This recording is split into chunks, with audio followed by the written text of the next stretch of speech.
Na manhã desta terça-feira, o presidente Jair Bolsonaro acompanhou, da rampa do Palácio do Planalto, um inédito desfile de tanques e veículos militares blindados na Praça dos Três Poderes, em Brasília.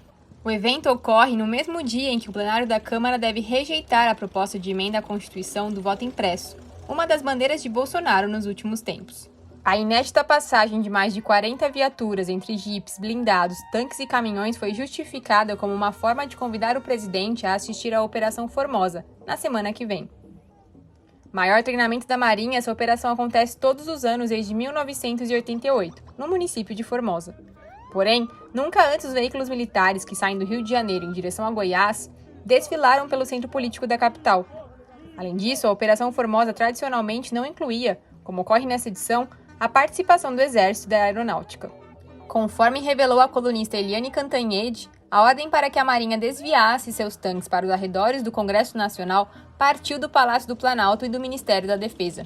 Segundo Cantanhede, essa ordem foi dada na sexta-feira passada, ao contrário da versão oficial de que não haveria relação entre o desfile e a votação da PEC.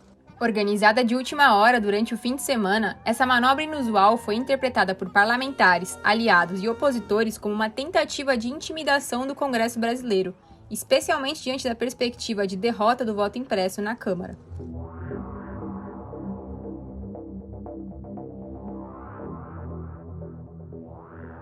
Bolsonaro imagina com isso estar mostrando força, mas na verdade está evidenciando toda a fraqueza de um presidente, acuado pelas investigações de corrupção, inclusive desta CPI, e pela incompetência administrativa que provoca mortes, fome e desemprego em meio a uma pandemia sem controle.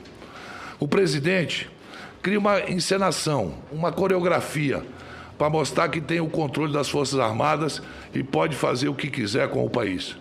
É um absurdo inaceitável. Não é um teatro sem consequências, mas um ataque frontal à democracia que precisa ser repudiado. As Forças Armadas jamais podem ser usadas para intimidar sua população, seus adversários, atacar a oposição legitimamente constituída. Não há nenhuma previsão constitucional para isso.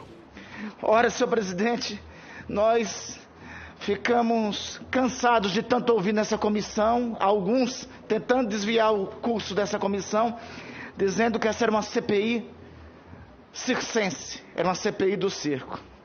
Mas olha que hoje fizeram um espetáculo com todo o respeito ao circo.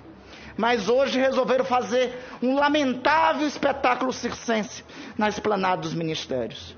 Em nota conjunta, PT, PDT, PSB e mais 6 partidos afirmaram ser inaceitável que as Forças Armadas sejam usadas em tentativa de constranger o Congresso, em apoio à proposta antidemocrática defendida pelo presidente da República. Em entrevista ao site O Antagonista, Arthur Lira reconheceu o ineditismo do evento militar e afirmou ter entrado em contato com o presidente Bolsonaro, que lhe teria garantido não haver um intuito de pressão sobre o Congresso. Nas últimas semanas, Bolsonaro fez duros ataques ao Supremo Tribunal Federal e ao Tribunal Superior Eleitoral. O presidente chegou a xingar Luiz Roberto Barroso por sua posição contrária ao voto impresso e acusou fraudes nas urnas eletrônicas sem apresentar quaisquer provas. Desde 8 de julho, não foram poucas as vezes em que Bolsonaro disse que não haveria eleições sem voto impresso no país.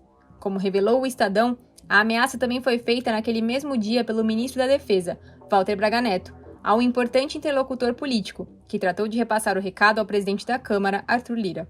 No desfile, Bolsonaro estava ao lado da cúpula das Forças Armadas e contou com a presença de ministros de seu governo.